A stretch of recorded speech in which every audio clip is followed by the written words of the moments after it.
Now that I got us in the mood, now that we all here, let's go ahead and get this bad boy going. So, today, let me go ahead and pull this video up. And we're going to go ahead and get our reaction on. All right. Let me see what we got today. What is on the menu? Okay, so today what is on the menu is this. Today we're going to learn something. Well, every day that I pull up, I try my best to let you learn something.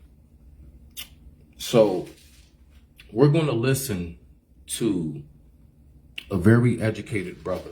He's going to speak on the difference between a fixed mind state, right? Like if you have a fixed mindset, what is the difference between that and a growth mindset?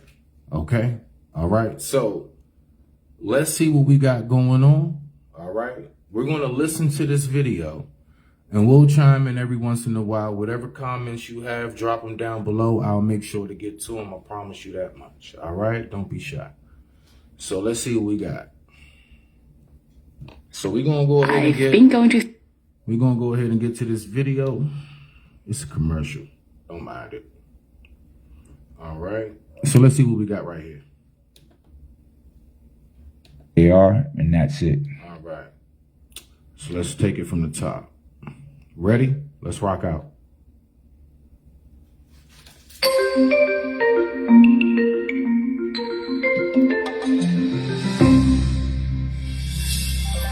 Peace, y'all.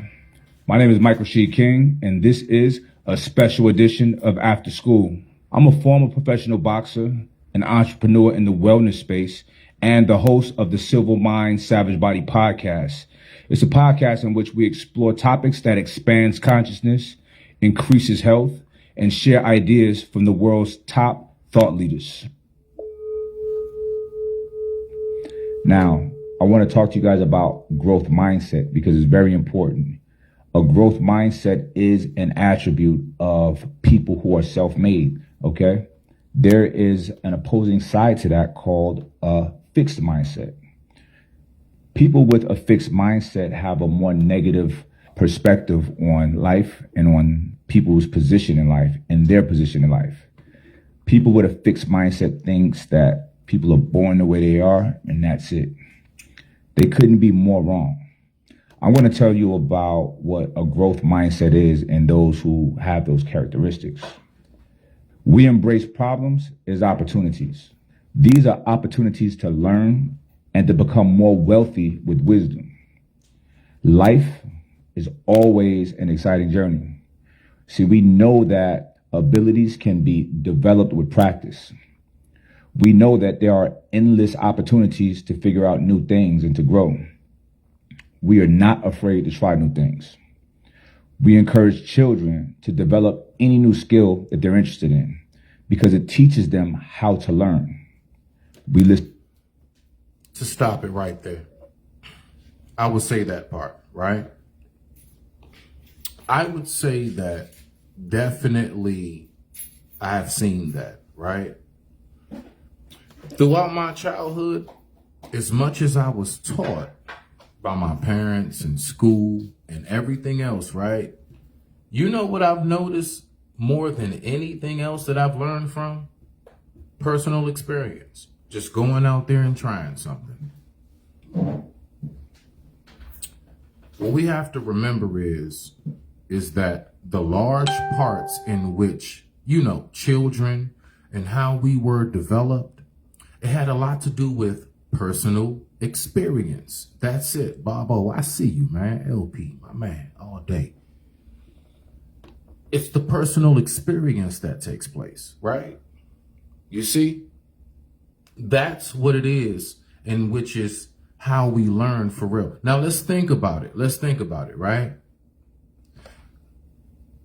I would say honestly, at 40, about 20%. 20% of what I know overall throughout my educational wisdom, knowledge, all of that, what I know About 20% came from school. The other 80%, nah. Yeah, the other 80% came from real life, home and in the streets. You see? So when we recognize these dynamics, we get a better picture of how is it that certain people wound up with a certain mindset. So let's continue to listen to the difference between a fixed mindset and a growth mindset. And let's see which one is more beneficial for your outcome in the end. Let's rock out. Listen to feedback. We love challenges. We know that effort is part of the journey. It's called life. We motivate our friends and peers. We solve problems. We know that nurture is more important than nature. And what I mean by that is this. Your environment is not a limiting factor to your development. It should be an enhancement to your development. And I say that because when your beginnings are not ideal, you develop a stronger work capacity and drive than someone who's had an easy road. All right, so just to simplify that and put that bad boy into like 4th grade, when you come from nothing, you do know how to dream of something much, much bigger than you. And that's generally what the greatest of us do. Our mindset does not stay complacent in where we are in the conditions in which we live in, because it's something within inside us that we know, nah, bro, I'm better than this. I know that I can get more than what it is that I'm around. Triple, if not 10 times over. What my man say? Yeah, nah, Jordan, nah. You got an absolutely good point, man. Like, you know, a lot of what I was learning, yeah, man, like, it didn't come from school. Like, if I really go back, bruh, I can't think of the last time I had to get through an issue in my life and I had to use long division. You know what I'm saying? Like, real shit. I can't think of the last time I had to get through a situation in my life and I had to refer back to who was the second or third president. None of that shit mattered. It didn't matter at that point. You smell me now? Like, that shit crazy. So yeah, definitely, man, definitely. So now I'm with you on that shit. Like, I can't think of the last time I've used any of this shit. Matter of fact, watch this. We're going to seal the deal right here. When we were coming up in school, they taught us how to write in cursive. Nigga, you not allowed to write an essay in cursive. You can't fill out a job application in cursive. The only time that you are allowed to even begin to think about using cursive is if you have a signature. That's it. Let's think about it. You fill out a whole doctor list form, right? Where, you know, last symptoms, medications, all of that. Everything has to be in you know, regular format font. The regular format font. English. Right? But then at the very end, they ask you to print your name, then give your signature. So all that time I spent learning cursive, you trying to tell me it only came down to me just writing a signature? Bruh, like, what are we doing? So I get that, bruh. But let's go ahead and let's rock out. Let's go ahead and keep listening, man. This shit is crazy, dog. You're not easily rattled. People can't throw you off course. You're more sturdy and more resilient. You're hard to kill. Shit, damn near impossible. Because you've defeated the odds.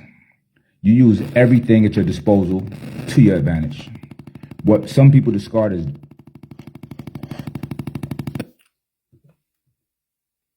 Apologize. junk, you can use that as treasure. That's what makes your mind so beautiful. If you have less, when you get to the level of people who have more and then you pass them, your story is just way more glorious. I had to stop it there. I'm not gonna lie. You know what else is deep about that part? Is that there's a old wisdom saying that goes, and I believe I've even quoted it. before on my channel. One who is not content with what they have right now is the one who will never be content with what they can possibly have in the future. So exactly what he was saying, when you can find that treasure in that trash, you see what I'm saying? Like that's heavy. That's heavy. I've always looked at life in that sense. How do you shift your way through this life? Well, the very, very first step is man respects man. The second step is you must be content with what it is that you have. Does that mean that you should not dream or want more? No, it doesn't mean that. But see, what you have right now is your training field. See, this is scrimmage. This is practice for when you really do come across via the bag. When you come across the bag, now you know how to handle yourself. Now you know how to conduct yourself. You see? So let's keep on listening to the difference between someone who has a fixed mindset and someone who has the mindset of growth. Let's rock out.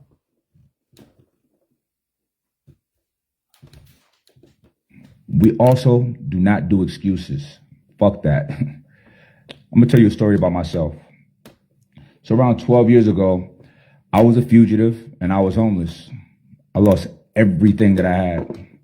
Now, I ended up in that position because of no one else. It was because of me. It was my decisions, my inactions that put me in a huge deficit, right? We're going to let this rock out. I just want to stop it right there before it passes too far. I want us to pay attention to something that this black man is doing that most of us do not do nowadays, and that's take accountability. Matter of fact, I'm going to run it back. I'm going to run it back. I'm going to run that part back. He didn't blame nobody. He blamed nobody. What he went through, all that shit, was him. And he owned that shit. When I was locked up, when I was out there on them streets and everything, when I was going through what I went through, you can ask anybody who's ever known me on them streets, if it's one thing they've never seen me do, is bitch, moan, cry, and complain. Let's rock out.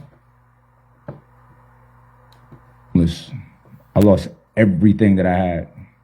Now, I ended up in that position because of no one else. It was because of me. It was my decisions, my inactions that put me in a huge deficit, right? So I never cried or complained to anybody because I had to own my shit like a man. Now, during that time that I was down and out, I did a lot of inner work. I meditated. And back then I didn't know I was meditating, but I was praying all the time. That's a form of meditation. I fasted, and I wasn't even consciously fasting. I wasn't trying to fast. But so while locked up, and I can attest to this, so while he was incarcerated, what he was doing was, see, when you locked up, it does something to you. You know, let me help you out with the misconceptions of prison and jail. Well, not misconceptions, but the exaggerations. There we go. Exaggerations. Is it effed up? Yes, it is. Yes, it is terrible. Don't go. It's not fun. I swear you'll hate it. Okay? That's the first message. The second message is, well, how is it really? Well, a lot of guys in there, when they get in there, majority of dudes settle down into what we call your bed. Now you're bedding. Now, usually when you bed, and that's when you get into your motion, your mode of the facility, what's going on, the timing, and wake up, go to sleep, lock in, everything else. And throughout that whole process, you start to form more structure. So what happens? Now you got a time every day where you used to reading a certain day, you used to waking up a certain time, you used to reading at a certain time. The whole bit. When you have more of a structure in your life, you actually move a certain way. That's why when dudes like first come out, we all know how it go. For like that first week, couple weeks, month or whatever, you be like, you know, you cool, you chilling. Slowly, if you in the streets enough, then you get warped and you get sucked back into that. Now you back on your shit.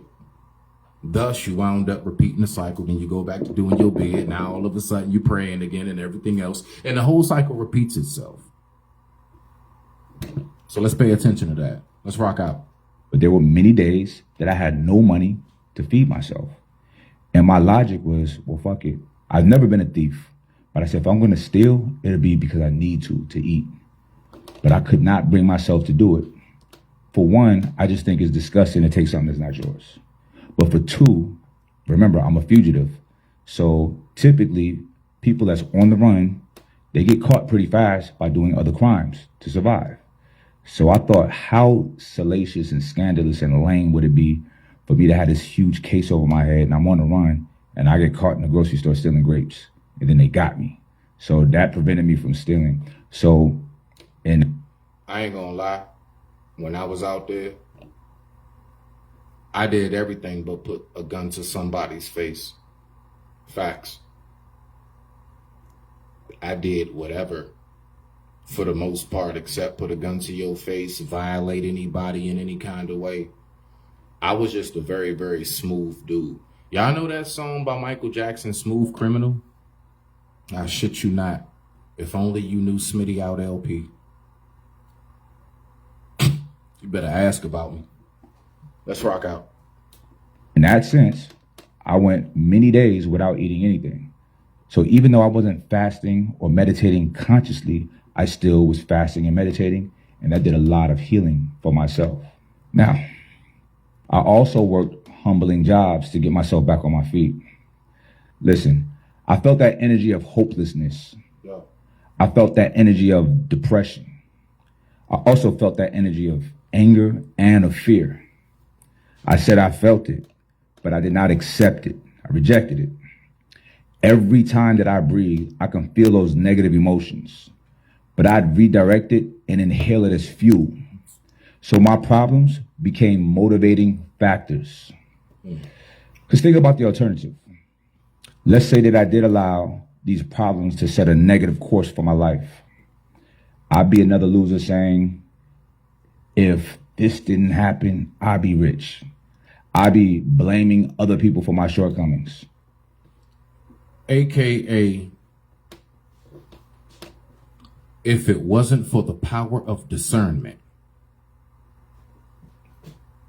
if it wasn't for the fact that I know how to make the right choices, despite the fact that I came up in certain circumstances, despite the fact that I was told certain things and we're oppressed and we can't overcome and, you know, the white man holds us down and police brutality and everything else, despite all of these things, what it was that I was able to do was, shit, nigga, I did exactly what we've been talking about for 400 years. I overcame. I overcame the adversities. I overcame the trials and tribulations that stood before me. I did not give excuses. I did not sit around bitching and moaning, complaining, talking about who's doing what to me. I decided to get up. Now that I'm a free man, a free woman, a free citizen, I decided to get up and I chose to take control of my own destiny. I ain't sit around waiting for nobody to hand me nothing. And I can even attest to that myself.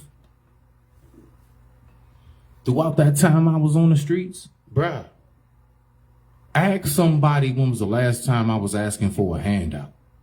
Ask somebody the last time they saw me standing in front of some store saying, can you please give me some change, ma'am? No, it wasn't legal what I did, but I made it work. I made it happen. I figured it out. I problem solved. And guess what? That's why I'm here talking to you today. Because if I didn't, I probably wouldn't have made it. Let's rock out. But I'll never do that. Listen, you never blame anyone but yourself for your shortcomings. Own it like a man. But fix your shortcomings. Don't just sit in it. Whatever areas you have deficiencies on, work on readying them up. Make yourself hater-proof. That takes a lot of inner work. You need a legit amount of self-awareness, and He said, make yourself hater-proof. Can somebody drop down in the comments, do you know what you need to do specifically to make yourself hater-proof? Does anybody know? I'm going to give it a second. I'll give it a second. Who knows what you need to do specifically to make yourself hater-proof? What's the answer?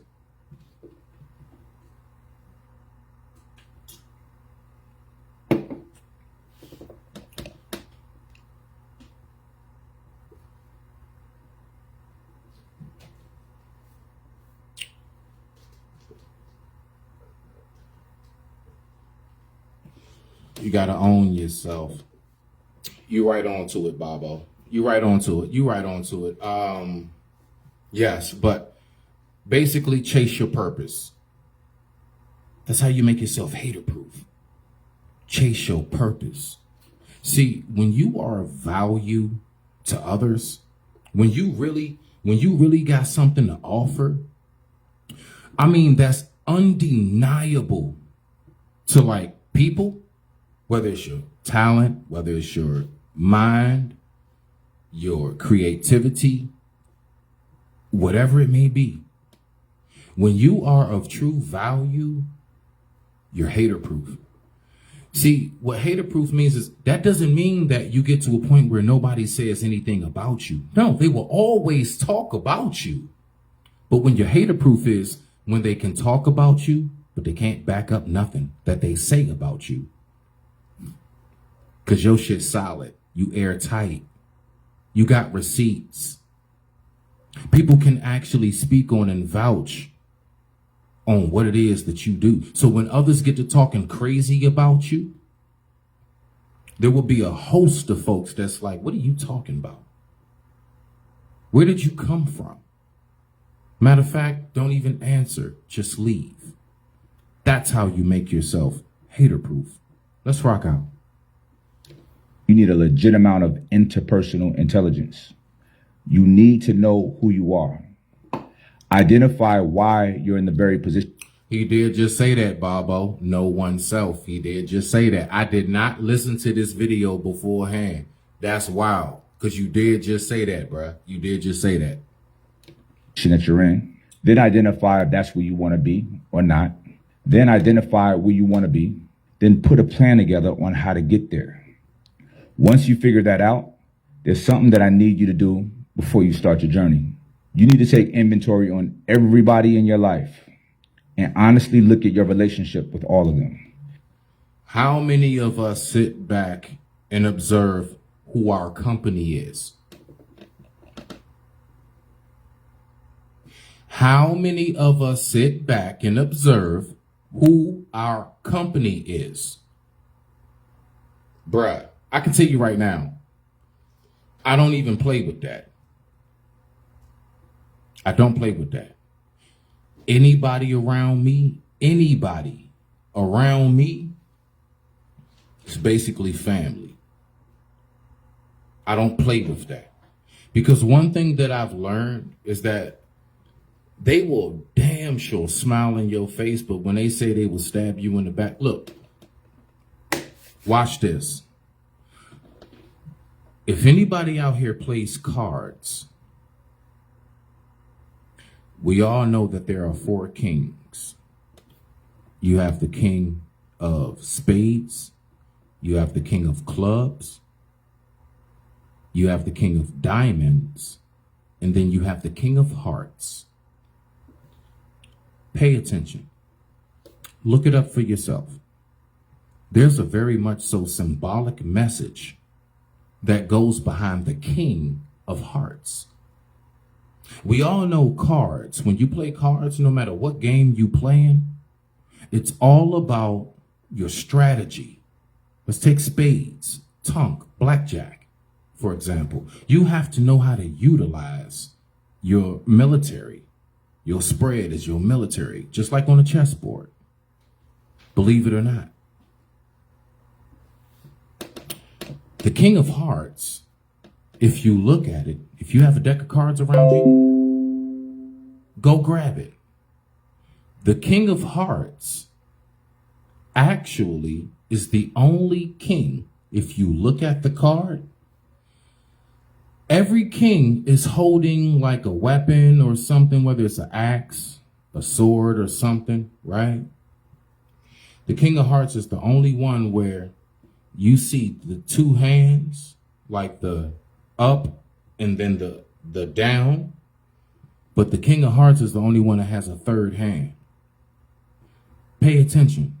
Go get it and look at it right now. The King of Hearts is the only one that has a third hand, which is a knife that's stabbing him in the back. And that's symbolic. It means that you cannot be a king with a heart. Meaning you have to use your discretion. It means that when you're too nice, you will be swallowed by your enemies. They would devour you. It means that when you are too nice, you're very